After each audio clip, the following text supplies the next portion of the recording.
एक बार फिर आपका स्वागत कहानी कुर्सी की में। मैं हूं सौरभ, आपके साथ हमारे मेहमान हैं स्टूडियो में हर्षवर्धन त्रिपाठी जी, विजय त्रिवेदी जी, प्रोफेसर अमिताभ सिंह जी और समीर चौगांवकर जी। एक बार फिर आप सबका स्वागत। आइए आपको बताते हैं, दुनिया भर में युद्ध की वजह से ये तेल का जो संकट अभी दिखाई दे रहा है थोड़ा बड़ा, और अभी आगे हो सकता है बढ़ भी जाए, इसको लेकर के सबसे ज्यादा हाहाकार में बचा हुआ है पाकिस्तान में। वहां की तस्वीरें आप देखिए, लगातार पेट्रोल पंपों पर लंबी लंबी लंबी लंबी लाइन है। अभी आप में से कोई दर्शक हो सकता है मैसेज लिख के त्रिपाठी जी, क्योंकि हमारे यहाँ भी तो लग रही है, कहीं कहीं लग रही है। सही बात है, इसमें झूठ वाली बात नहीं। कहीं कहीं हमारे यहाँ भी लोग कुछ पैनिक कर रहे हैं और पेट्रोल पंपों के बाहर लाइन कहीं नहीं लगी। एक जगह से तस्वीर उसमें मैंने भी देखी है, मगर मैंने कह रहा हूं कि ऐसा कोई पैनिक हमारे यहाँ नहीं है। There is no panic. कुछ लोग जो हैं, जो ओवर प्रिकॉशंस होते हैं, वो लोग जरूर कोशिश करते हैं कि भाई हम पूरी हर सावधानी बरत लें, लेकिन ऐसा कोई मंजर आपको हिंदुस्तान में कहीं दिखाई नहीं देगा। पाकिस्तान में ये क्यों हो रहा है? पाकिस्तान में दो विषय, एक तो तेल का संकट, पेट्रोल पंपों पे तेल नहीं है। भारत में ऐसी कोई परिस्थिति कहीं नहीं है कि तेल अवेलेबल ना हो, सब जगह अवेलेबल, वहां नहीं है। पहली प्रॉब्लम ये है। फिर दूसरा, उनके यहाँ रातों रात तेल के दाम बढ़ा दिए गए। 55 रुपए प्रति लीटर पेट्रोल और डीजल दोनों के ऊपर बढ़ गया। इसके बाद उनके यहाँ 1 लीटर तेल का दाम हो गया है 323 रुपए। 323 पाकिस्तानी रुपए में 1 लीटर पेट्रोल या डीजल जो है वो मिल रहा है। और उसका नतीजा है कि जब खबर आई तो लोग पहुंचे कि तुरंत पहले तेल भरवा लो, ऐसे सारा वो एक ही टंकी में भरा, पैसा बचा लेंगे। लेकिन लोग पहुंच गए तो वहां, लेकिन संकट बहुत गहरा हो गया है। और संकट इतना गहरा हो गया है कि अब तो पेट्रोल के लिए गोली चलने लगी है पाकिस्तान के अंदर। सियालकोट की तस्वीर आपको मैं दिखाऊंगा। पेट्रोल पंप पर फायरिंग हो गई और 2 लोग इसके अंदर घायल भी हो गए। तेल को लेके गोली चलने की शायद आपने पहली खबर देखी होगी।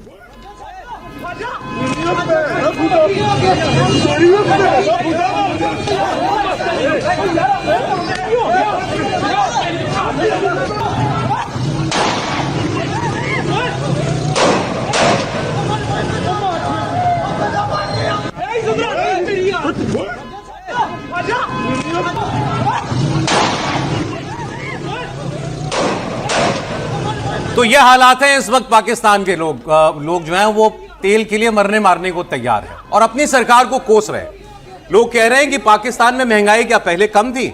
पहले ही आसमान पर थी। और यहाँ के नेता हो, यहाँ की सेना हो, अफसर हो, वो सब अपने अय्याशी में लगे हुए हैं। उनको तो चिंता करनी नहीं कि उनके गाड़ी में तेल कहाँ से डलेगा।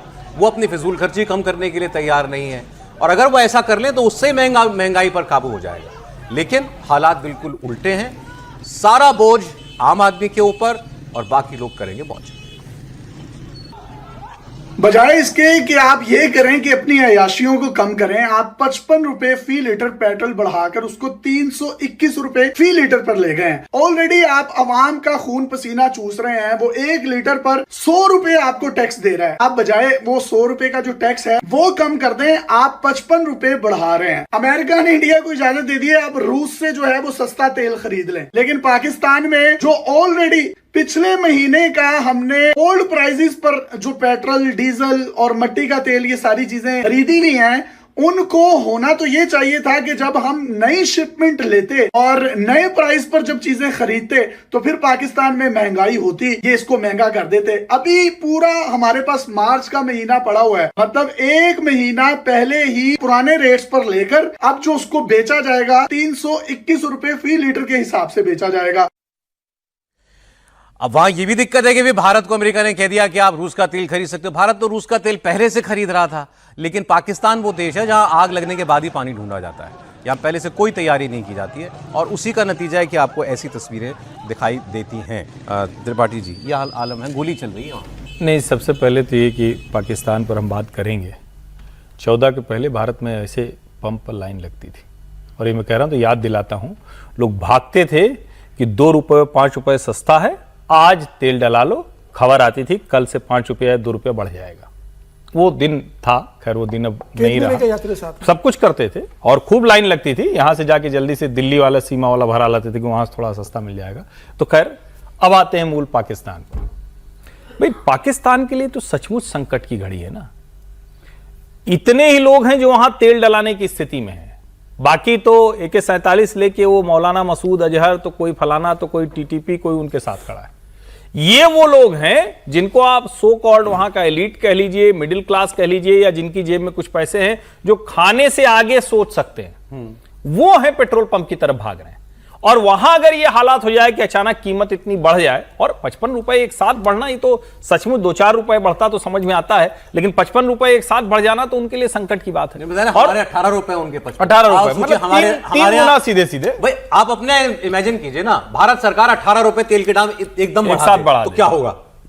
नहीं, और 3 गुना है। और दूसरा क्या है कि वहां क्राइसिस भी है। जैसे हमारे पास क्या, हम कह रहे हैं कि हमारे पास रिजर्व है, हमारे पास क्रूड भी है जो रिफाइन कर सकते हैं, और पेट्रोल और डीजल भी है, तो हमारे पास रिजर्व बहुत ठीक ठाक है। उनके पास उतना रिजर्व भी नहीं, क्योंकि रिजर्व के लिए भी आपको एक क्षमता डेवलप करनी पड़ती है जो पहले नहीं थी। अब वो क्षमता बेहतर हुई। पहले हम अधिकतम 1 हफ्ते का 7 दिन का रखते थे रिजर्व, अब हम 25 दिन का रिजर्व रखने की स्थिति में।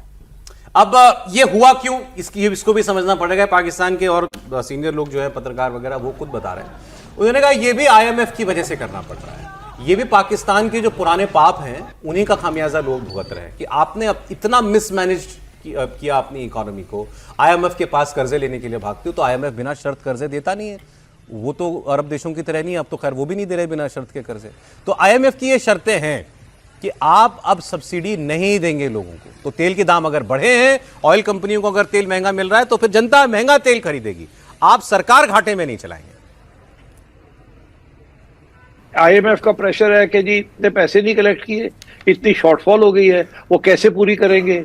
तो किसी ने कहा होगा सर अच्छा मौका है, सब लोग पता है कि जी हमारी गलती नहीं है, तेल आना बंद हो गया है, तेल महंगा हो गया है सारी दुनिया में। पहले $60 बैरल था, अब 100 से ऊपर हो गया है, सबको पता है इस बात का, तो हमारे ऊपर तो बोझ नहीं पड़े। हम तो कह सकते हैं कि जी हमारी गलती नहीं है, हम मजबूर हैं। तो फिर सियासतदानों ने कहा हाँ ठीक है। बात यह है कि ये पुराना फॉर्मूला है ना, ये नहीं चलता। अब आवाम बेवकूफ नहीं है। नहीं होगी नहीं, लेकिन वहां की जो सेना और सरकार है वो मानती है कि है, तभी वहां पर हर बोझ पहले आम आदमी पर डलता है। देखिए पाकिस्तान का तो वैसे भी तेल निकला हुआ है। पहले भारत ने ऑपरेशन सिंदूर में पाकिस्तान का तेल निकाला, बाद में बलूचिस्तान ने पाकिस्तान के आर्मी का तेल निकाला, और फिर अफगानिस्तान अब पाकिस्तान का तेल निकाल रहा है। जिस तरीके से उनके डोरन लाइन पर वहाँ पर हमला करके पाकिस्तान की स्थिति जिस तरीके से बर्बाद स्थिति हो गई है, आपके पास रिजर्व नहीं है, आपके पास देने के लिए कोई सुविधाएं नहीं है, पूरी जनता जिस तरीके से परेशान हो रही है, जिस तरीके से वहाँ पर गरीबी बढ़ गई है, आज पेट्रोल डीजल के लिए जनता जिस तरीके से गोलियां चला रही है, कोई आपके पास प्लानिंग नहीं है कि भाई ऐसी स्थिति होगी तो आप कैसे अपनी जनता को राहत दोगे। और मुझे लग रहा है इतने लंबे समय के बाद अब पाकिस्तान की जनता को लगने लगा है, जब भारत की तरफ देखते हैं, और हर पत्रकार जब भारत का जिक्र करता है तो बताता है कि भाई कैसे मोदी ने भारत के अंदर व्यवस्था को सुधारा है। आज भी उसने इस बात का जिक्र करा कि कैसे अमेरिका ने भारत को रशिया से तेल लेने की परमिशन दे दिए, और पाकिस्तान को अमेरिका कोई मदद नहीं कर रहा। तो वहां की जनता भी इस बात को समझ रही है, पाकिस्तान की आवाम भी इस बात को समझ रही है कि 2014 के बाद से प्रधानमंत्री नरेंद्र मोदी ने जब से भारत की सत्ता संभाली है, किस तरीके से भारत का दबदबा दुनिया में बढ़ा है, और भारत जो चाहता है वो भारत को दुनिया से सहयोग मिलता है, और भारत अपने शर्तों पर अपने देश के लिए जो सौदा करना है वो करने की स्थिति में है। और इतनी ट्रम्प की चापलूसी करने के बाद आसिफ मुनीर और उनके प्रधानमंत्री उसके बाद एक बयान है सर, वो मैं दिखाता हूं। लेकिन आपके यहाँ, इनके यहाँ तो अलग लेवल की बेशर्मी है, सरकार की बेशर्मी। अब आपको मालूम है वो पंजाब की चीफ मिनिस्टर ने इनके यहाँ वो 10 अरब रुपए का एक जहाज खरीदा था, अभी उसको लेकर हंगामा। तो अब मैंने सर उसी वक्त एक खबर आई थी, हमने दिखाई नहीं, मैंने कहा चलो छोड़ो इसमें क्या बात है। फिर कल मैंने वो बयान एक बार फिर मेरे को नजर में आ गया। अब लेकिन है अजीब सी बात, हमारे देश में बड़ी से बड़ी पावरफुल से पावरफुल गाड़ी, जो कोई सरकारी गाड़ी सरकार के पास होती हो या आम आदमी खरीदता हो, कितने सीसी की गाड़ी खरीदते होंगे आप अंदाजा लगाइए कितने सीसी की गाड़ी। भाई हमारे यहाँ एवरेज अच्छे लेवल की गाड़ी जो है 1500 सीसी गाड़ी मानी जाती है, ठीक, आमतौर पर। अब कोई सरकारी बाबू पाकिस्तान में 148 या कुछ कितने या ज्यादा, इससे ज्यादा गाड़ियां पंजाब की वहां की उसने गवर्नमेंट ने खरीदी हैं। उनकी आप जानते हैं सीसी की, वो की इंजन की क्षमता कितनी है? 4500 सीसी। 4500 सीसी की गाड़ी होती है आम, मुझे तो ये भी नहीं पता था। 4500 सीसी की गाड़ियां खरीदी जा रही हैं सैकड़ों में सरकारी बाबुओं के लिए, जिसका तेल फ्री। और ये गाड़ियां तो दौरों के लिए दी जाती हैं उनको शहर के इस्तेमाल के लिए अलग दूसरी गाड़ी प्रोवाइड की जाती है। 4500 सीसी की गाड़ी तो शहर में तो चल भी नहीं सकती। हाँ, तो भाई लेकिन करनी क्या है उनको? ये शाह खर्ची है जिस पर पाकिस्तान की कोई लोग जो सरकार लगाम लगाने को तैयार नहीं। इसीलिए वो कहते हैं कि वहां पर एक रूलिंग क्लास और जनता वो अलग है, वो उसका फर्क ही अलग है। वो रूलिंग क्लास में अफसर, नेता, सेना सब आते हैं, और उसके बाद नीचे कहीं नंबर शुरू होता है आम आदमी का। फिर पाकिस्तान एक्सपर्ट ये हैं। पाकिस्तान एक्सपर्ट नहीं, लेकिन इस बात ये सच है ना वहाँ का, ये बार बार मैं करता हूँ, पाकिस्तान में कोई ऐसा मिडिल क्लास भी, अभी हर्ष जी ने कहा बहुत कम मिडिल क्लास है, पूरा का पूरा एक गरीब तबका है आवाम का, और 10% 5% जो भी लोग हैं, जितना भी आप कह रहे हैं, जिनको सबको शामिल कर रहे हैं, सेना को, लीडर्स को और अफसरान को, वो एक लोग हैं जो जीने लायक तरीके से जी रहे हैं, और वो अपने तरीके से जी रहे हैं। जब उनको मौका मिलता है तो वो सारी जगह उसी तरह का हो रहा है, और वो रूलिंग क्लास जो है वो आवाम की कोई परवाह उस तरह से नहीं करता। भले ही वो इमरान को लेकर देख लीजिए आप, इमरान साहब के खिलाफ जो प्रदर्शन हो रहे हैं, कौन सी परवाह वो कर रहे हैं, जो लोग खड़े हो रहे हैं, और वो बड़ा है, कोई परवाह नहीं है। मरियम का अभी आपने देखा था वो शादी वाला भी किस्सा देखा, शादी में अरबों रुपए खर्च किए गए, और ये अफसरों के साथ तो ये तो मतलब इससे ज्यादा फिजूल खर्ची क्या हो सकती है। हमारे यहाँ तो लेकिन कम से कम इतना बदलाव आ गया ना, अब अगर आप किसी बड़े से बड़े मंत्री को भी किसी नहीं, अब तो यहाँ तो हमारे यहाँ पर वो एक पैटर्न सेट है ना कि कैसे रूल्स के साथ चलना है, कौन सी गाड़ियाँ कहाँ पर खरीदी जाए। और अभी एक हुआ था कि कुछ एक हमारा बड़ा ग्रुप था, उनको बड़ी गाड़ियाँ लेने का फैसला हुआ तो वो वापस भी करना पड़ा, उनको विड्रॉ कर लिया। तो नियमों के साथ यहाँ पर चल रहा है, और एक सेट है कि कोई इस तरह की गाड़ियाँ मेरे ख्याल से कीमत तय है कैबिनेट मिनिस्टर की 10 लाख अभी तक तो वो केवल मारुति वाली गाड़ियाँ जो 10 लाख की लिमिट किसके लिए? कैबिनेट मिनिस्टर के लिए, 10 लाख से ऊपर की गाड़ी नहीं ले सकते आप। बढ़िया। और मैं तो बिहार से हूँ, शादियों में तो गाड़ी जो शोरूम से उठा लिया जाता है, तो वो लेकिन मैं एक बात हर्ष जी की उस पर पॉइंट करना चाहूँ। 2014 के बाद ऑयल प्राइसिंग पर डिकंट्रोल कर दिया गया था, यानी ऑयल मार्केटिंग कंपनीज फ्री थी डिसाइड, या उसके पहले भी ऑयल मार्केटिंग कंपनीज फ्री थी डिसाइड करने के लिए कि आप तेल के मूल्य अपने हिसाब से मार्केट मूल्य जो दुनिया में उस पर निर्धारित कर सकते हैं। तो जो लाइनें लगती थी वो 2 रुपया 10 रुपये बचाने के लिए लगती थी, इसलिए नहीं थी कि किल्लत लगती। दूसरी बात, कोविड के बाद और जब से आप ये माने कि 90 के करीब गया था ऑयल प्राइस पर बैलन, उस समय से लेकर आज तक प्राइस नहीं बढ़ा, यानी पिछले 4 साल से प्राइस न बढ़ा है न घटा है, मामूली तौर पे घटा था। भारत सरकार के पास, भारत सरकार नहीं कह लें, ऑयल मार्केटिंग कंपनी के पास सफिशिएंट कॉर्पस है, जो अगर तेल की दाम बढ़ता है तो उसको कुशन करने के लिए। अगर भारत में तेल के दाम बढ़ते हैं तो मुझे नहीं लगता है कि ऑयल मार्केटिंग कंपनी को उतनी इजाजत दी जाएगी कि आप तेल के दाम बढ़ाएं। तो वो जिस तरह की लाइनें वहां लग रही हैं, हमारे यहाँ लगेगी भी नहीं, ना किल्लत होगी ना प्राइस बढ़ेगी। बड़ा मुनाफा तो कमा रहे हैं ना, वो कुशन का मतलब है बड़ा मुनाफा लंबे समय से कमा रही है ऑयल कंपनी, इसलिए वो कुशन है कि ऐसे दिनों के लिए कमाए ना। हाँ, तो ऐसे इसीलिए कह रहा हूं, जब तेल के दाम कम थे, आप ऑयल कंपनीज ने पैसा कमाया, हमारे आरोप भी लगे थे कि प्रॉफिटेरिंग कर रही हैं कंपनियां।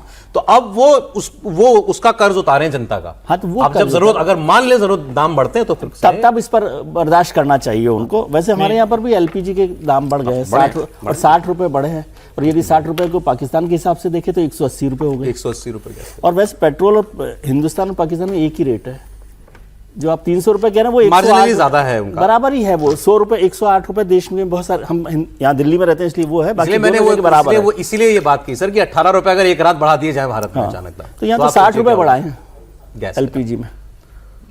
100 रुपए का तेल और 1000 और 800 रुपए के सिलेंडर में सर जो है बिल्कुल तुलना कर देते हैं। नहीं ठीक है, नहीं 60 रुपए 115 रुपए बढ़े हैं ना, लेकिन 60 रुपए बढ़े हैं एलपीजी में, वो ठीक बात है, लेकिन पाइप गैस में नहीं बढ़े हैं, दूसरों में नहीं बढ़े हैं, और जो एलपीजी में बढ़ा है तो उसकी बात होनी चाहिए। मैं सिर्फ एक संदर्भ देना चाह रहा था जिससे लोगों का थोड़ा और समझ में। आपने कितने सीसी की गाड़ी बताई थी? 4,500। और ये तो सच में मुझे फॉर्च्यूनर है वो 2700-2800 सीसी की होती है। मैं सिर्फ इसलिए जिससे लोगों को समझ में आए कि कितनी 2000 की चल रही है पावर की गाड़ियां, और शहर में चलाने के लिए या किसी भी उसमें चलाने के लिए मतलब 2 से 2500 वो ठीक ठाक बहुत पावरफुल गाड़ी, 1500 से 2000। लेकिन एक और चीज मैं बताना जरूरी समझ रहा हूं, प्रॉफिटेरिंग जब हम कहते हैं तो हम बार बार ऐसे कह देते हैं ना जैसे कि अब प्रॉफिटेरिंग हो रही, पहले नहीं हो रही थी।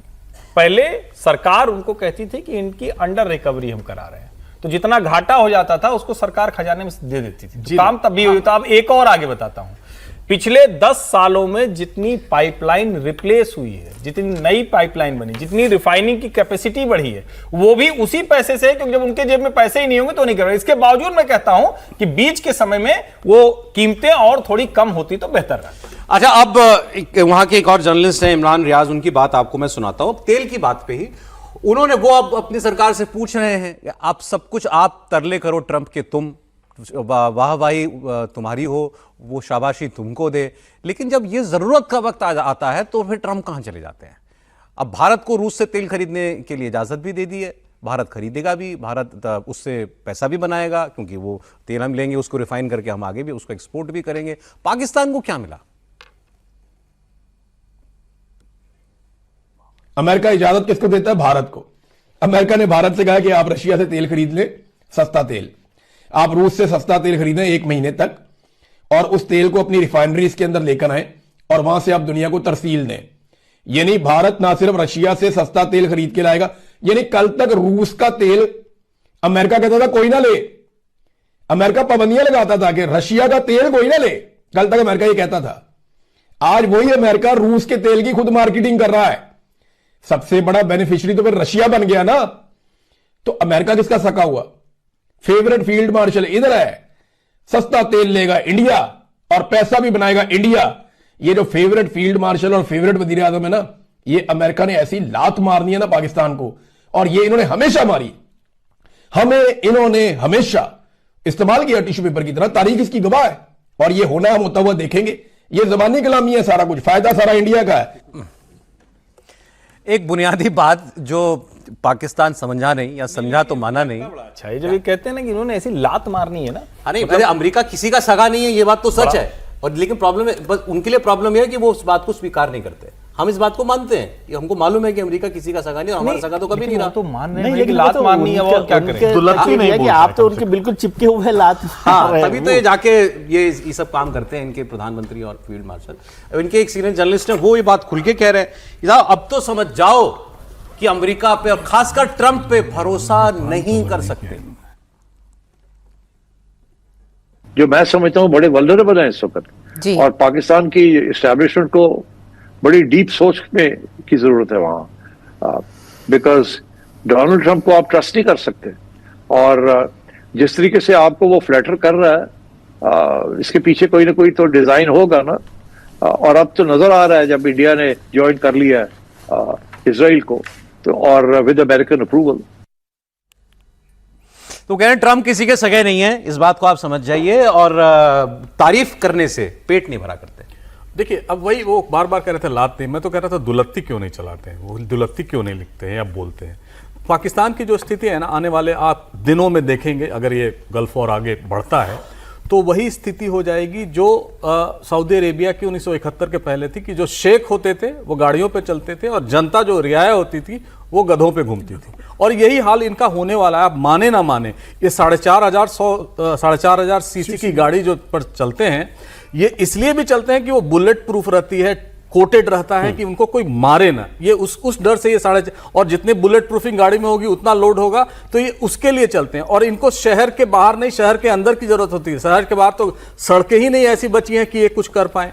और अभी तो अफगानिस्तान पाकिस्तान चलने वाला है कितने दिनों तक आप देखिए, और 4,500 क्या 9,000 सीसी की ट्रक लेके चलेंगे ये अपने शहर में घूमने के लिए। उस लड़ाई की तो लोग बात ही नहीं कर रहे, ईरान की लड़ाई में इतना खो गए हैं कि अफगानिस्तान ने ये धमकी दी है, अगर इस्लामाबाद सेफ नहीं, कराची से काबुल से इस्लामाबाद भी सेफ नहीं है। ये उनके मंत्री ने धमकी दी है इनको। बिल्कुल, और लगातार जिस तरीके से अफगानिस्तान पाकिस्तान को सबक सिखा रहा है। पहले पाकिस्तान को लग रहा था कि वो भी जिस तरीके से एयर स्ट्राइक की थी उन्होंने, तुमको लग रहा था कि अफगानिस्तान शांत होगा, लेकिन अफगानिस्तान ने कहा था कि हम माकूल समय पे हम आपको जवाब देंगे। तुरंत उन्होंने जिस तरीके से ऑपरेशन शुरू किया है और घुसकर मार रहे हैं, जिस तरह के विस्फोट हो रहे हैं, मुझे लग रहा है कि पाकिस्तान अब बलूचिस्तान से भी परेशान हो रहा है, अफगानिस्तान से पीट रहा है, भारत से अलग वो परेशान है। तो मुझे लग रहा है कि पाकिस्तान की स्थिति, और अब जिस तरीके से ईरान के अंदर ये जो तेल का संकट खड़ा हो गया, लंबा समय अगर चलेगा तो पाकिस्तान के अंदर गृहयुद्ध होने की स्थिति उत्पन्न हो जाएगी। जनता सड़कों पर उतर जाएगी कि आपसे भारत से आप जीत नहीं पाते हो, बलूचिस्तान आपसे संभल नहीं रहा, अफगानिस्तान आपको घर में घुस के मार रहा है, और आपके पास अपने लोगों को देने के लिए गैस नहीं है, पेट्रोल नहीं है, डीजल नहीं है, इतनी महंगाई हो गई, 40% की बेरोजगारी दर वहां हो गई है। मुझे लग रहा है आने वाला समय पाकिस्तान के लिए बहुत बुरा। इसके बावजूद भी पाकिस्तान का फोकस क्या है कि कल इमरान खान की इस पार्टी के 40 सीनियर लीडर्स को 10-10 साल की सजा दी, अभी भी वो बदला जो है वो निकाला जा रहा है। तो वो तो उसी तरह से लड़ाई करना चाहते हैं ना, उस लड़ाई। असली बात तो यही है ना, जो हम लोग बार बार बात करते हैं कि पाकिस्तान का जो सिस्टम है, यानी सरकार और आर्मी, आसिम मुनीर साहब, और आतंकवादी, वो जो जनता की ज़रूरत है, आवाम की ज़रूरत है, उस पर तो ध्यान ही नहीं दे रही। ये जो पेट्रोल वाली हमको यहाँ पर मजाक लग रहा है, वो बहुत सीरियस बात है ना कि गरीब आदमी के लिए या जो भी जिनके पास भी गाड़ी है उसके लिए किस तरह की मुश्किल हो, और वहाँ जीना ही मुश्किल हो गया एक तरह से। आप सोचिए ना, अफगानिस्तान जिस तरह से रोजाना परेशान किए हुए है, पूरा का पूरा बलूचिस्तान का वही लोग जिम्मेदार है, ऐसे नेता चुनते हैं। चले सर, हाँ बात तो सही है। 2014 में हमने बदल दिया ना सर, 2004 से 14 हम परेशान थे भ्रष्टाचार से, फिर हमने बदला ना 2014 में, तो अब उसका फायदा हमको मिल रहा है। जनता सुधरे वहां की, अपने किसी और को बदले। आज इतने ही समय था कहानी कुर्सी के। बहुत शुक्रिया समीर जी, प्रोफेसर साहब, विजय जी, हर्षवर्धन जी, बहुत धन्यवाद। कल फिर मुलाकात होती है 1 बजे।